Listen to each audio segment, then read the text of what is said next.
Hey guys, Yoiston here, bringing you a video on the benefactors of great knowledge, wisdom, and lore. Let's delve right into it. The Istari, or Wizards of Middle-earth, were select and elite few Maiar, who ended up contributing to the events of the Third Age. Sometime before the year 1000 of the Third Age, Manwë, the king of the Valar and Wind, sensed the growing threat of Sauron, Melkor's servant in the land of Middle-earth.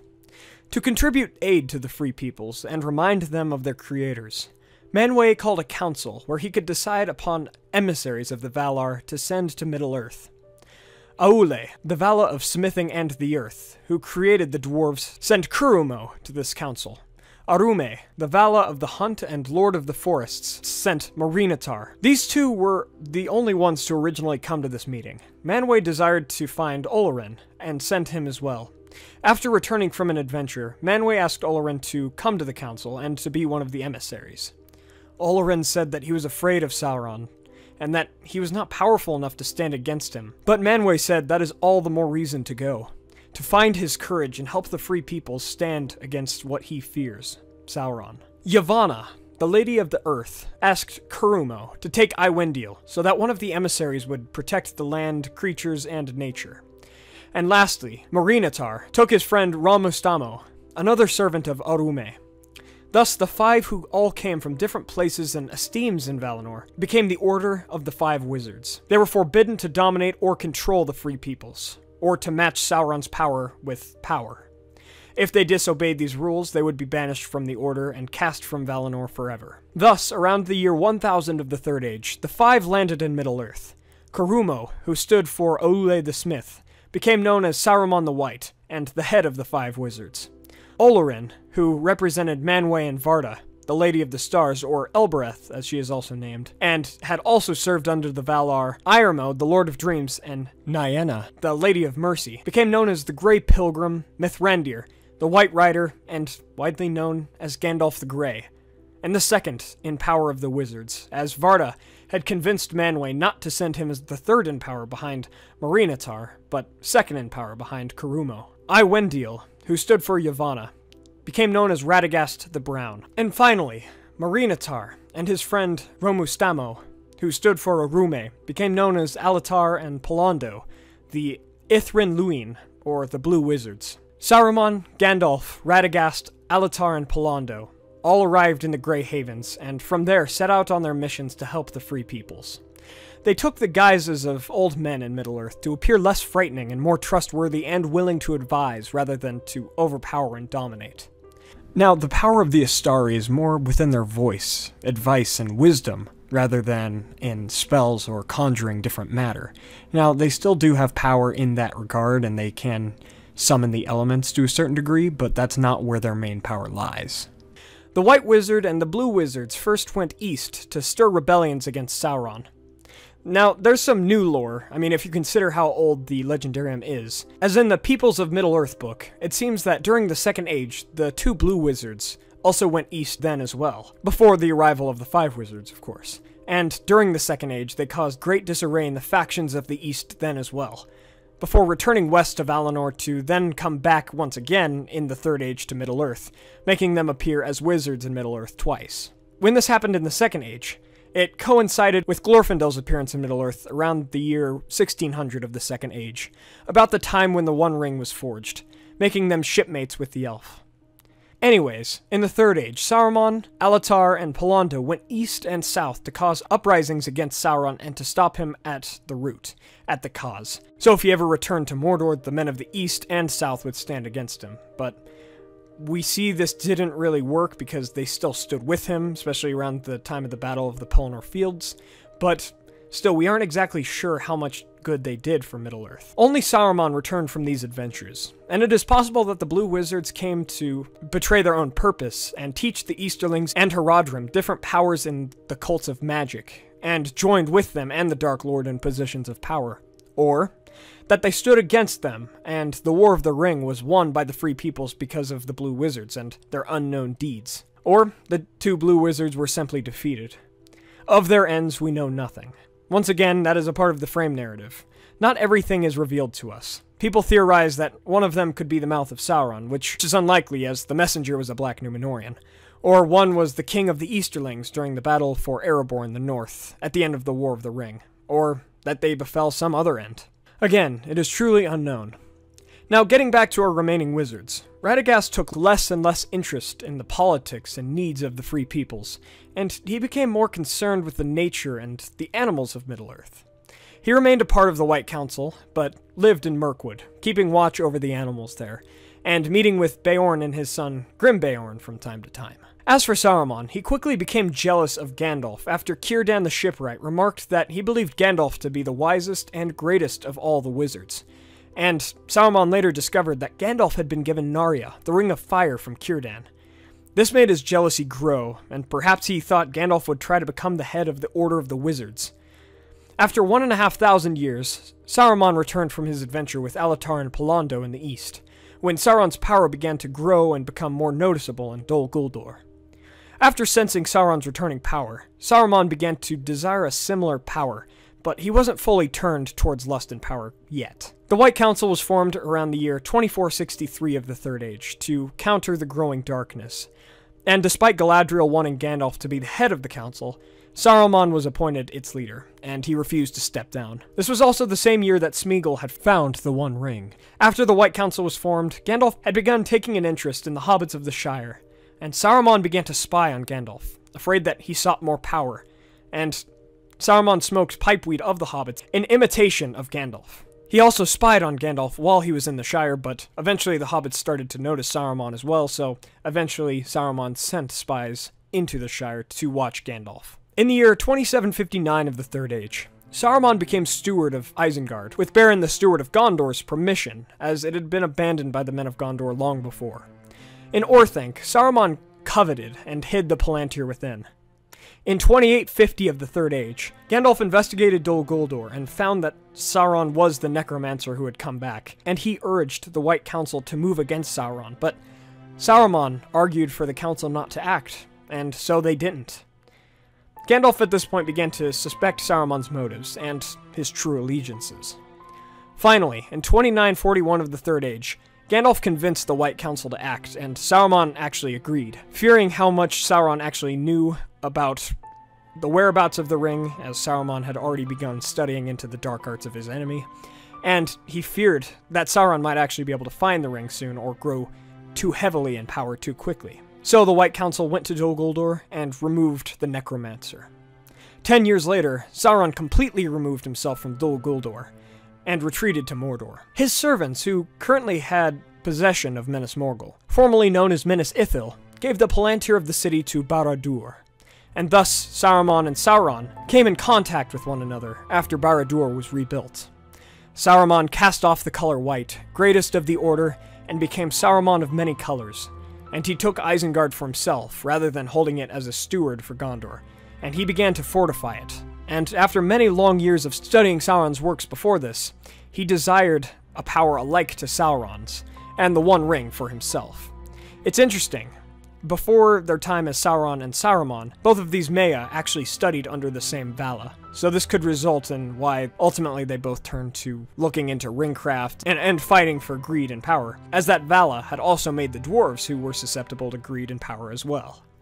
Just kind of interesting to think about there. Saruman eventually set up a false alliance with Sauron, and told Radagast to find Gandalf and hasten him to Isengard in the year 3000 of the Third Age.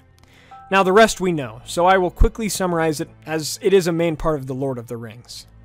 Saruman tried to get Gandalf to join him, as though he was jealous of him to a certain degree, Gandalf was the only other wizard that Saruman really respected at this point, I believe.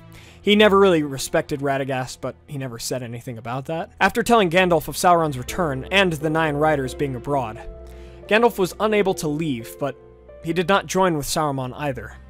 Gandalf was imprisoned upon Orthanc before being rescued by Gwaihir a few days after Midsummer. The Nazgul came to and passed Isengard, and Saruman began breeding Uruk-hai and destroying the trees for his works. Later, when the Fellowship was trying to go through the Redhorn Pass, Saruman also began to conjure storms to hinder them and keep the snows heavy on the Fellowship so they couldn't pass over the Misty Mountains, but rather had to take a different route. I bet Saruman was hoping that they would go through the Gap of Rohan where he could easily capture them, as I bet he was trying to spy on them with his Palantir.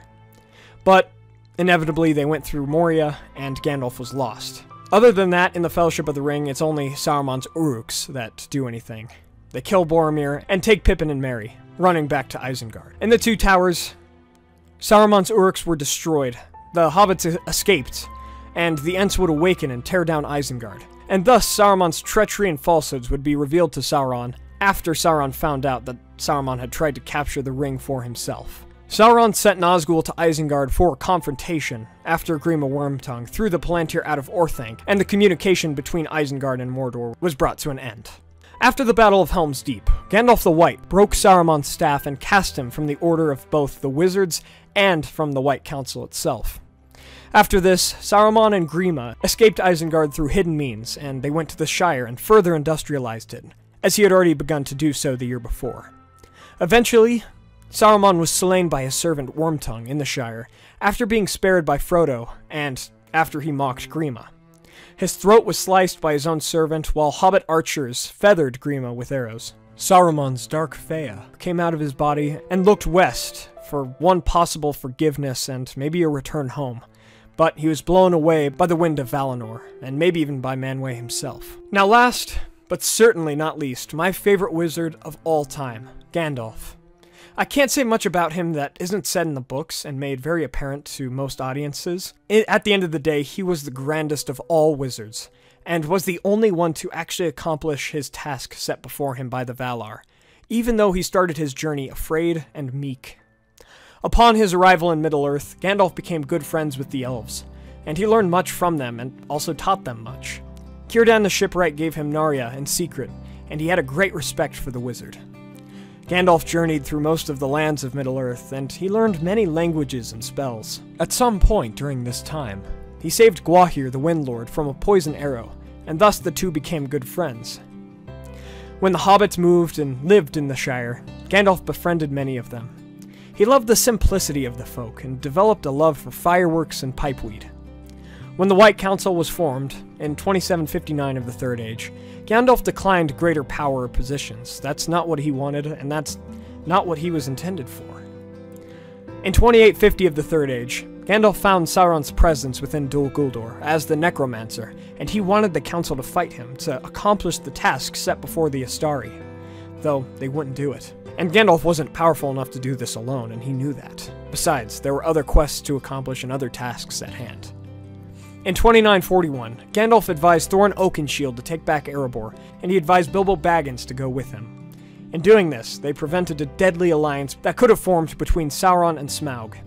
The White Council invaded Dol Guldur and pushed Sauron back to Mordor. After Bilbo's 111th birthday, in the year 3000 of the Third Age, Gandalf came to understand that Bilbo's magic ring was the One Ring, after doing research in Minas Tirith.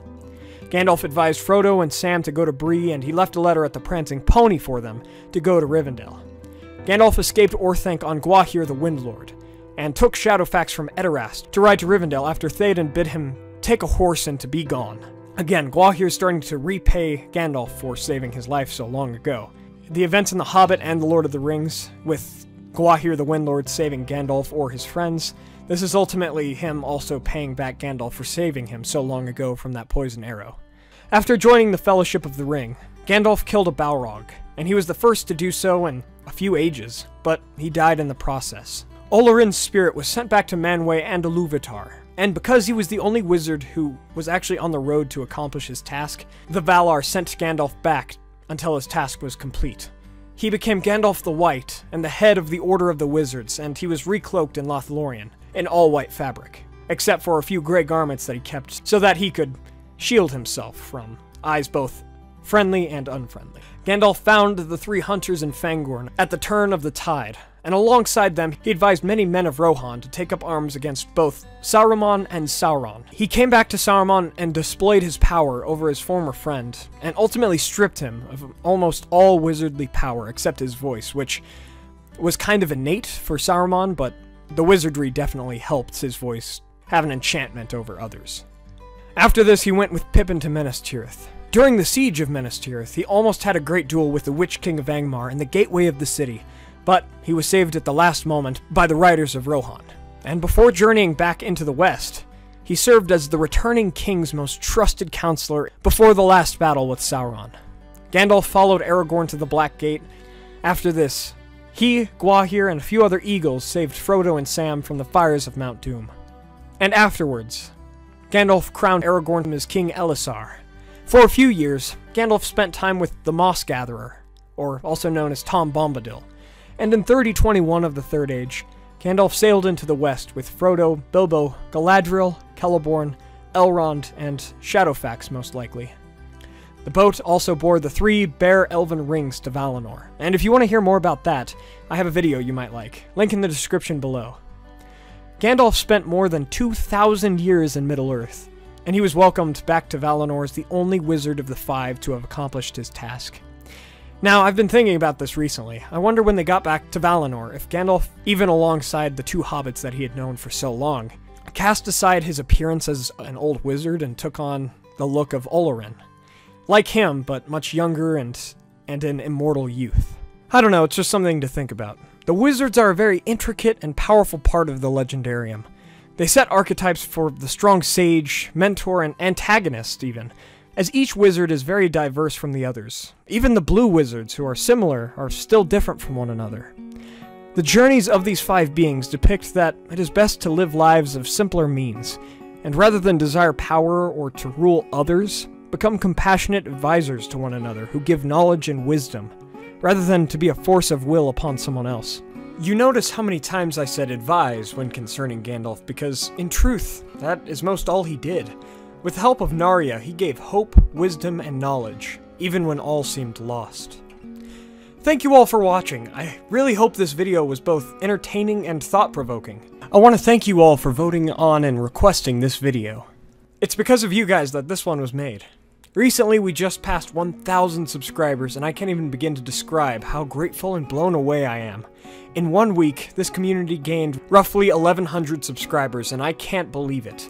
Every week, I thank you all for your support, and I truly mean it. I can't thank you all enough, really. Let me know how I can do things better, or how I can help all of you guys more. And with all of the new comments and commenters, I will try to respond to as many as I can, but I'll need you guys to be there for one another as well, and respond to questions that others ask, as indeed, we're all just one community. Help each other out, be there for each other, and we'll keep going and growing. And thus, we start our next journey together. If you want to get to know me a little bit more, I released a Middle-earth Q&A on the questions that you guys left me. I'll also leave that in the link below. And I guess from here we just keep growing. I'll keep strong with 1 video a week, and because of college and other events coming up soon, my videos might not come out on the same time or day every week, but I'm still going to aim for 1 video a week, if that all works for you guys. Anyways, thank you all so much. I appreciate you guys, and I'll talk to you in the comments below. Let me know what you think about this video and what you want to see next. Leave a like if you enjoyed it as well. Join us on Facebook through the link provided in the description below for updates on the channel, and subscribe to see my future videos. Share this video with a friend who you think might enjoy it, and as always, thank you for joining me on this adventure. Until the next one, my friends.